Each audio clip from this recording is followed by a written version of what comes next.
ఒక్కసారి కొమ్మూరి గోల్డ్ కి కాల్ చేయండి. తాకట్లో ఉన్న మీ బంగారాన్ని విడిపించి మార్కెట్ ప్రైస్ కి వాళ్ళు కొనుక్కుని మిగతా డబ్బులు మీకు ఇచ్చేస్తారు. హాయ్, వెల్కమ్ టు మనం టీవీ. మనం టీవీ ఉన్నది మన కోసం. నేను మీ జర్నలిస్ట్ మనోజ్. సో మావిగన్ పేరుతో జగన్ చేసిన వ్యాఖ్యలు నిజంగా తెలుగు రాష్ట్రాలని కాదు జాతీయ మీడియాలో కూడా హాస్యాస్పదం అవడం మనం గత కొద్ది రోజులుగా చూస్తున్నాం.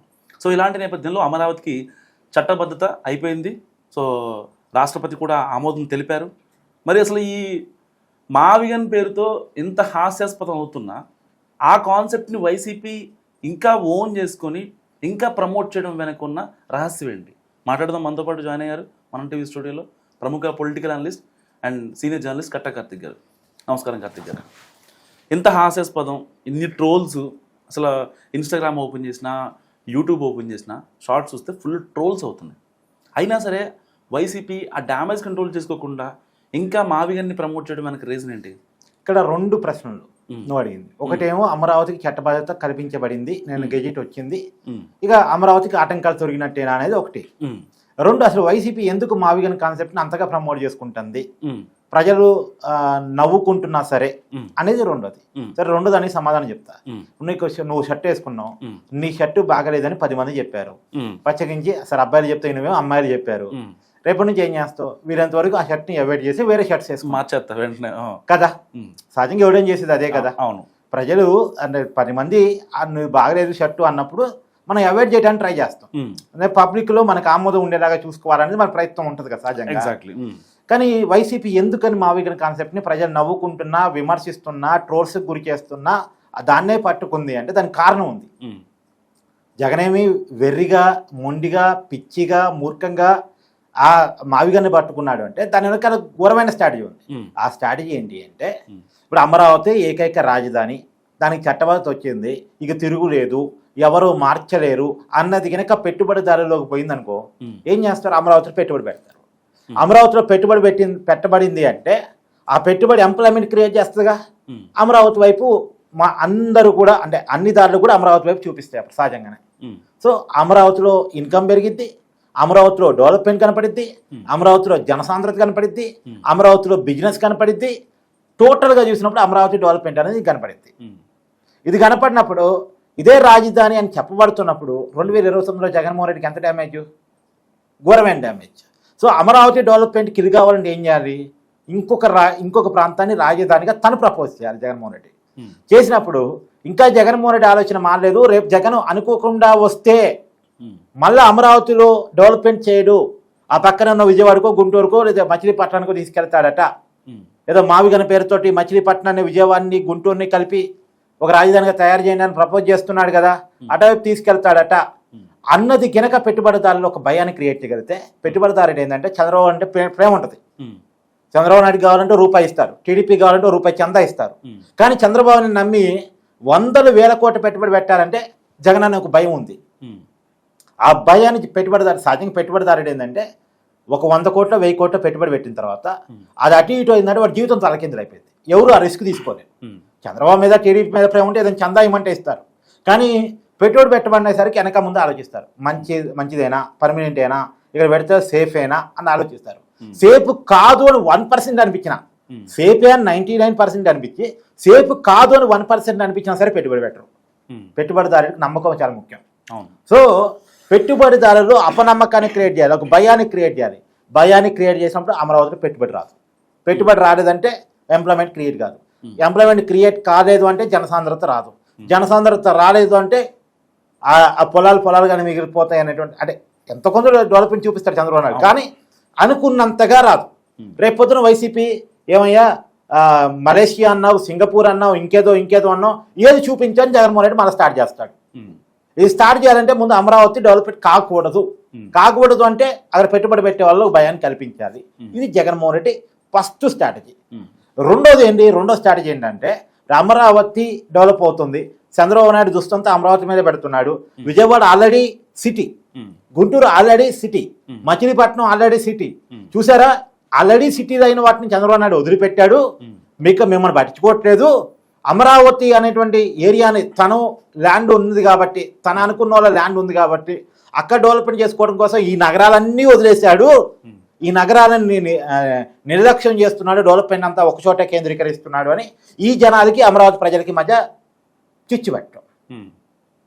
అంటే మన కాలం ఉండే సహజమైన నైజం ఏంటంటే, భారతదేశంలో సహజంగా ఉండేది ఏంటంటే, మనకి రూపాయలు ₹10 దక్కింది, కానీ పక్కనోడికి 30 దక్కింది. మనకి ₹10 దక్కింది కదా అని మనం సాటిస్ఫై కాము, పక్కనోడికి 30 ఎందుకు దక్కింది అన్నకాడ మనం ఏడుకుంటాం. సహజంగా మనకు కూడా నేచర్ అది, మన సైకాలజీ. సో దీన్ని జగన్మోహన్ రెడ్డి ఎన్కరేజ్ చేసుకోవటం. ఇగో అక్కడ నీకు కంపెనీ వచ్చింది, అక్కడ యూనివర్సిటీ వచ్చింది, నీకెందుకు రాలే, అక్కడ కంపెనీ వచ్చింది, నీకెందుకు రాలే అని చెప్పేసరికి సాధ్యమైనటువంటి ఫీలింగ్ అనేది వస్తుంది కదా. నేను ఆల్రెడీ సిటీ, వాడు పొలాల్లో ల్యాండ్ ఇస్తే దాన్ని డెవలప్ చేస్తున్నారు, ఎందుకు అక్కడే ఎందుకు ఇక్కడ ఎందుకు కాదు అనేటువంటిది లేవనెత్తే జనాల మధ్య చిచ్చు వస్తుంది. దీన్ని ఎన్కరేజ్ చేసుకోవాలి, ప్రజల మధ్య విభజన రాజకీయాలు తీసుకురావాలి. సహజంగా ఒకప్పుడు బ్రిటిష్ వాడు చేసేవాడు డివైడ్ అండ్ రూల్ పాలసీ అని, సేమ్ ఆ పాలసీని ఇప్పుడు జగన్మోహన్ రెడ్డి ఇంప్లిమెంట్ చేస్తున్నాడు. ఈ 2 స్ట్రాటజీల వల్ల మావిగన్ అనేటువంటి కాన్సెప్ట్ని బాగా జనంలో తీసుకెళ్లేటువంటి ప్రయత్నం జగన్మోహన్ రెడ్డి చేస్తున్నాడు. మూడోది కూడా ఉంది, కేవలం ఒక చోటే డబ్బులన్నీ పెట్టుబడి పెడుతున్నాడు, మిగతా రాష్ట్రాన్ని నిర్లక్ష్యం చేస్తున్నాడు, దాని మీద నా పోరాటం అని జగన్మోహన్ రెడ్డి చెప్పుకునే దానికోసం నువ్వు అనొచ్చు. ఇప్పుడు మావిగన్ అంటే జనం నవ్వుకుంటున్నారు కదండి, ట్రోల్ చేస్తున్నారు కదండి. జనం ఎట్లుంటుందంటే, ఇవాళ ట్రోల్ చేసిన వాళ్ళే ఒక నిజంగా రేపు చంద్రబాబు నిజంగా డెవలప్మెంట్ చూపించలేకపోయాడు అనుకో, అదే జనాలు మళ్ళీ జగనే చేయగొడతారు, చంద్రబాబు చూసి అవుతారు. కార్తీక్ గారు, ఒక అనలిస్ట్గా చెప్పండి, ఒక జర్నలిస్ట్గా సో మావిగన్ పైన వైసీపీ అధిష్టానానికి మీరు ఇచ్చే ఒక సజెషన్ ఏంటి? అంటే ప్రజల మధ్య విభజన పెట్టి, ప్రజల మధ్య విద్వేషాలు రెచ్చగొట్టి, పెట్టుబడిదారుల్ని అడ్డుకొని, పెట్టుబడిని అడ్డుకొని డెవలప్మెంట్ ఆపి రాజకీయం అనేటువంటిది కరెక్ట్ కాదు. కేవలం అధికారం అనేటువంటి కారణం కోసం, అంటే అధికారం కోసం ఏమైనా చేస్తాం, ఎంతైనా చేస్తాం, మాకు ప్రజలతో సంబంధం లేదు, రాష్ట్రంతో సంబంధం లేదు, రాష్ట్ర ప్రజల భావోద్వేగాలతో సంబంధం లేదు అనేటువంటి రాజకీయం ఎక్కువ కాలం నిలబడదు. అది కొంతకాలం జనం అర్థం చేసుకోలేనంత కాలం ఓకే, కానీ జనం అన్నిసార్లు అర్థం చేసుకోరు అన్నది కాదు, అర్థం చేసుకుంటారు. అర్థం చేసుకుంటారు అంటానికి ఒక ఎగ్జాంపుల్ కూడా చెప్తాను నేను. ఇప్పుడు 3 రాజధాని కాన్సెప్ట్ అన్నాడబ్బా జగన్మోహన్ రెడ్డి గారు, అన్నాడు కదా. అన్నప్పుడు ఏం చేయాలి, సహజంగా మెయిన్గా వైజాగ్ రాజధాని అన్నాడు. పేరుకి 3 రాజధానులు అన్నప్పుడు కూడా వైజాగే రాజధాని, వైజాగ్ నుంచే పరిపాలిస్తాను, అధికారంలోకి వస్తే వైజాగ్లోనే ప్రమాణ స్వీకారం చేస్తానని కూడా చెప్పాడా. చెప్తే వైజాగ్ సిటీ పరిధిలో మొత్తం వైసీపీకి ఓట్లు పడాలిగా, అన్ని సీట్లు వైసీపీకి రావాలిగా. చంద్రబాబు ఏమో అమరావతిలో రాజధాని అంటున్నాడు, జగన్ ఏమో వైజాగ్లో రాజధాని అంటున్నాడు. వైజాగ్ రాజధాని అనే దాన్ని అక్కడ ప్రజలు యాక్సెప్ట్ చేయాలిగా, మరి జనరల్గా కన్విన్స్ కావాలిగా. కానీ మొన్న ఎన్నికల్లో ఒక్క ఓటు అంటే ఒక్క సీటు కూడా వైసీపీకి రాలే వైజాగ్ సిటీ పరిధిలో. ఎందుకు రాలే? అక్కడే రాజధాని అన్నాడు, అక్కడే ఉంటానన్నాడు, అక్కడే ప్రమాణ స్వీకారం అన్నాడు, అక్కడి నుంచే పాలన సాగిస్తానన్నాడు. కానీ ఎందుకు ఒప్పుకోవాలి వైజాగ్ ప్రజలు అంటే, జనం గమనించింది ఏంటంటే, వీడికి మన మీద ప్రేమ కాదు, అమరావతి మీద కోపం మాత్రమే. రాష్ట్రాన్ని విడగొట్టాలి, చెడగొట్టాలి, ప్రజల మధ్య చిచ్చు పెట్టాలనేటువంటి ప్రయత్నంలో జగన్మోహన్ రెడ్డి ఉన్నాడు అన్నదాన్ని అర్థం చేసుకున్నారు కాబట్టి ఇవ్వలేదు. ఇప్పుడు కర్నూలు న్యాయ రాజధాని అన్నాడు, అక్కడే హైకోర్టు కడతాను, డెవలప్మెంట్ వస్తుందని చెప్పాడు. సహజంగా కర్నూలు ప్రజలు కన్విన్స్ కావాలిగా. ఇప్పుడు చంద్రబాబు నాయుడు చెప్పని మాటని జగన్ చెప్పినప్పుడు, అక్కడేదో చూపిస్తాను అన్నప్పుడు సహజంగా కన్విన్స్ కావాలిగా. కానీ కర్నూలు సిటీ ప్రజలు వైసీపీకి ఒక్క సీట్ అన్న వచ్చిందా? ఎందుకు రాలే? అంటే కర్నూలు ప్రజలు కూడా అర్థం చేసుకున్నారు, ఇతను మనం డెవలప్ చేయాలని కాదు, ఎవరి మీద కోపంతో మన మీద ప్రేమను కురిపిస్తున్నాడు. ఇది ప్రేమ కాదు, ప్రజల మధ్య చీల్చే ప్రయత్నం. రాజధాని అనేది ఒక చోట ఉండాలి. సరే, నిజంగా డెవలప్మెంట్ చూపించేవాడంటే 5 సంవత్సరాల టైం ఉందిగా, ఏదో చూపించుండేవాడు. ఏం చూపించలేదుగా. కర్నూలులో ఏమైనా ప్రాజెక్ట్ తీసుకొచ్చాడా, ఏమైనా కంపెనీ పెట్టించాడా, ఏమైనా పెట్టుబడి పట్టుకొచ్చాడా, ఏమన్నా నలుగురికి ఎంప్లాయ్మెంట్ కల్పించారా? అంత పెద్ద వైజాగ్లోనే ఒక కంపెనీ పట్టుకురాలిపోయాడు. ఒక సాఫ్ట్వేర్ కంపెనీనో, లేదో ఒక డేటా హబ్నో, లేదో ఇంకేదో డెవలప్మెంట్ పట్టుకురాలిపోయాడు. ఏమీ చేయలేనోడు రేపేదో చేస్తాడని నమ్మకం ఎక్కడి నుంచి వస్తుంది? కాబట్టి జగన్మోహన్ రెడ్డి పరిపాలనే జగన్మోహన్ రెడ్డికి ఒక గుదిపంట. జగన్మోహన్ రెడ్డి మాటలు నమ్మకుండా చేసినట్టు, అంటే ఈ విద్వేషం అనేది ఒక అర్థమైపోయిన తర్వాత, జనం అర్థం చేసుకున్న తర్వాత ఇక కుదరదు. ఇంకొకటి కూడా నేను చెప్పదలుచుకుని ఏంటంటే, జగన్మోహన్ రెడ్డి ఏం చెప్పినా సరే గుడ్డిగా నమ్మే ఓట్ బ్యాంక్ కొంత ఉంది. గుడ్డిగా, మూర్ఖంగా, పిచ్చిగా నమ్మే ఓట్ బ్యాంకు.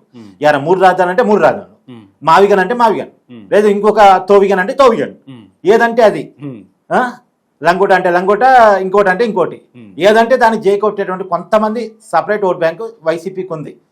అది వైసీపీకి మాత్రమే సాధ్యమైన ఓట్ బ్యాంక్. కొంతమందికి అట్టు ఉంటుంది. ఇప్పుడు ట్రంప్ ఏం చేసినా సరే ట్రంప్కి జైకొట్టే బ్యాచ్ ఒకటి ఉంటుంది అమెరికాలో. సరే మమతా బెనర్జీ ఏం చేసినా సరే మమతా బెనర్జీకి జేకొట్టే బ్యాచ్ ఒకటి ఉంటుంది. అట్ట కొంతమందికి ఉంటారట. అటు జగన్కి అదృష్టమో ఏమో మొత్తానికి ఉన్నారు. కానీ ఆ ఓట్ బ్యాంకుతో జగన్కి ఎప్పటికీ అధికారం రాదు. కేవలం ఆ ఓట్ బ్యాంక్ తోటి మిడిల్ క్లాస్ వాళ్ళు న్యూట్రల్ ఓట్ బ్యాంక్ ఆకర్షితులు కావాలి. ఈ న్యూట్రల్ ఓట్ బ్యాంక్ ఎప్పటికీ జగన్కి ఆకర్షితులు కాకుండా జగనే చేసుకుంటున్నాడు. ఈ న్యూట్రల్ ఓట్ బ్యాంక్ ఆకర్షితులు కాకుండా జగన్కి ఎప్పటికీ అధికారం రాదు. స్వయంకృతాపరాధం. తన కరడు కట్టిన ఓట్ బ్యాంకుని చూసుకొని జగన్ మురిసిపోతే సరిపోదు. ఆ ఓట్ బ్యాంకుతో ఈ 11 ఏమన్నా 22 సీట్లు అయితే ఇయ్యాము, లేదా 33 సీట్లు అయితే ఇయ్యాము. కానీ అధికారం రావటం కదా నీ టార్గెట్. అధికారం ఎప్పుడు రావాలి? ఎంతసేపటికి ఎప్పుడన్నా చంద్రబాబు నాయుడు మీద వ్యతిరేకత క్రియేట్ అయితే నాకు రాకపోతా అని తప్ప నీ మీద ప్రేమతో నీకు అధికారం వస్తే నువ్వు ఆలోచించుకోలేకపోతున్నావుగా. ఇంకో విషయం చెప్తున్నాను, ఇంకొకసారి చూస్తారు. ఇంకొక 2029లో జగన్కి అధికారం రాలేదనుకో, జగన్ ఇదే మైండ్ సెట్తో ఉన్నాడు అనుకో, వేరే ప్రత్యామ్నాయం పుట్టుకొస్తుంది. నేను అనుకోండి అసలు ఈ టీడీపీ నుంచి జనసేన బయటకు వెళ్ళి ఒక 2029 ఎన్నికల తర్వాత ఏదో ఒక రోజు మనం 5 డే బయటకు వెళ్ళి వైసీపీ స్పేస్ మొత్తం ఆక్యుపై చేసి వైసీపీ ఓట్ బ్యాంక్ అంతా తన వెనక ర్యాలీ చేసుకుంటుంది.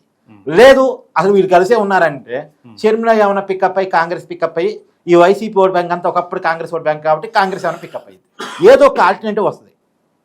జగన్ మైండ్ సెట్ ఉండకపోతే ఏదో ఒక మైండ్ సెట్ వస్తుంది. ఇంకొకటి కూడా ఏంటంటే సహజంగా గ్రామాలు ఎలా ఉంటుంది అంటే, ఇప్పుడు ఎగ్జాంపుల్ మీది ఒక గ్రామం, మీరు మీ కుటుంబాలు అంటే పన్నోళ్ళు ఎవరు ఉంటారు, మీరు ఒక రాజకీయ పార్టీతో ఉన్నప్పుడు వాళ్ళు అవతల రాజకీయ పార్టీ వైపు ఉంటారు. అవును, మిమ్మల్ని ఓడించడమే టార్గెట్గా ఉంటారు. వాళ్ళకి వైసీపీ అనేది నథింగ్, వైసీపీ అని కాదు. వాళ్ళు మీరు అంటే పడదు కాబట్టి మీరు టీడీపీలో ఉన్నారు కాబట్టి వాళ్ళు వైసీపీలో ఉంటారు. అదే మీరు వైసీపీలో ఉంటే వాళ్ళు టీడీపీలో ఉంటారు. ఇప్పుడు ఎంతసేపటికి వాళ్ళు వైసీపీ వెనకాల ఉండి మిమ్మల్ని ఓడించలేకపోతున్నాను అనుకో, ఈ జెండా ద్వారా కాదురా పని వీళ్ళని ఓడించడం, ఇంకో జెండా పట్టుకుందామంటే ఇంకో జెండా కూడా పట్టుకుంటారు. ఊళ్ళలో ఉండే వర్గాలు అట్టుంటాయి. ఎప్పటికైనా గుర్తుపెట్టుకో, ఇక జగన్ వల్ల అధికారం రాదు, జగన్ వల్ల కాదు, జగన్ వల్ల చంద్రబాబును ఓడించలేము, టీడీపీని ఓడించలేము అనుకున్నప్పుడు వాళ్ళు వేరే ప్రత్యామ్నాయం ఎత్తుక్కుంటారు. ఆ పరిస్థితి దాకా జగన్ తెచ్చుకుంటే స్వయంకృత అపరాధం.